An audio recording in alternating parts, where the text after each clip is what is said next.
వరంగల్ జిల్లా నర్సంపేటలో రాజకీయ వేడి పెరిగింది. జనసేన అధ్యక్షుడు పవన్ కళ్యాణ్ చేసిన దిష్టి వ్యాఖ్యను కాంగ్రెస్ వక్రీకరిస్తోందని ఆరోపిస్తూ జనసేన తీవ్రంగా మండిపడింది. కాంగ్రెస్ నాయకులు ప్రజలను తప్పుదారి పట్టించే ప్రయత్నం చేస్తున్నారని ఆ పార్టీ నర్సంపేట నియోజకవర్గ ఇన్ఛార్జ్ శివకోటి యాదవ్ ఆరోపించారు. ప్రత్యేకంగా దిష్టి అన్న పదాన్ని ఉద్దేశపూర్వకంగా వక్రీకరించి రాజకీయ లబ్ధి కోసం వాడుకుంటున్నారని జనసేన ఆరోపిస్తుంది. కోనసీమలో రైతులతో మాట్లాడిన సందర్భంలో కోనసీమ పచ్చదనం గురించి తెలంగాణ నాయకులు కూడా గొప్పగా మాట్లాడేవారు. కానీ ఎవరి దిష్టి తగిలిందో ఈ రోజు కొబ్బరి చెట్లు మొండెంగా మారాయి అనేది పవన్ కళ్యాణ్ అసలు వ్యాఖ్య. కానీ ఈ వ్యాఖ్యలో ఎక్కడా తెలంగాణ ప్రజలపై, తెలంగాణ ప్రాంతంపై కక్షపూరితంగా మాట్లాడలేదు. కానీ కాంగ్రెస్ నేతలు దాన్ని వక్రీకరించి రాద్ధాంతం సృష్టిస్తున్నారని శివకోటి యాదవ్ ఆగ్రహం వ్యక్తం చేశారు. ఎన్నికల్లో ఇచ్చిన హామీలను నెరవేర్చలేక తమ వైఫల్యాలపై ప్రజల దృష్టి మరల్చేందుకే కాంగ్రెస్ ఈ వివాదాన్ని రెచ్చగొడుతోందని ఆరోపించారు. అందరికీ నమస్కారం. నేను మీ మేరు శివకోటి యాదవ్, జనసేన పార్టీ నర్సంపేట నియోజకవర్గ ఇన్ఛార్జిని.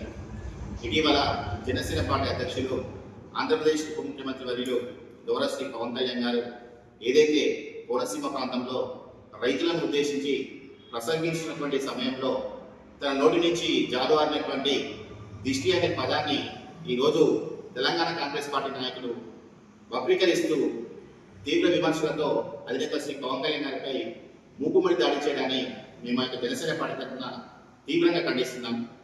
ఈరోజు మేము తెలంగాణ కాంగ్రెస్ పార్టీ నాయకుడిని ప్రశ్నిస్తున్నది ఏమిటంటే, ఆ రోజున పవన్ కళ్యాణ్ గారు ఏం మాట్లాడారో ఒక్కసారి తిరిగి ఆ వాక్యాన్ని చూసినట్లయితే, కోనసీమ పచ్చదనాన్ని తెలంగాణ నాయకులు కూడా గొప్పగా చెప్పేవారు.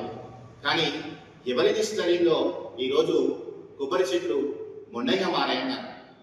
అసలు పవన్ కళ్యాణ్ గారు ఈ వాక్యాలలో ఎక్కడైనా తెలంగాణ ప్రాంతాన్ని కానీ, తెలంగాణ ప్రజల్ని కానీ, లేదా అతను కావాలని ఎవరైనా నిర్దేశపూర్వకంగా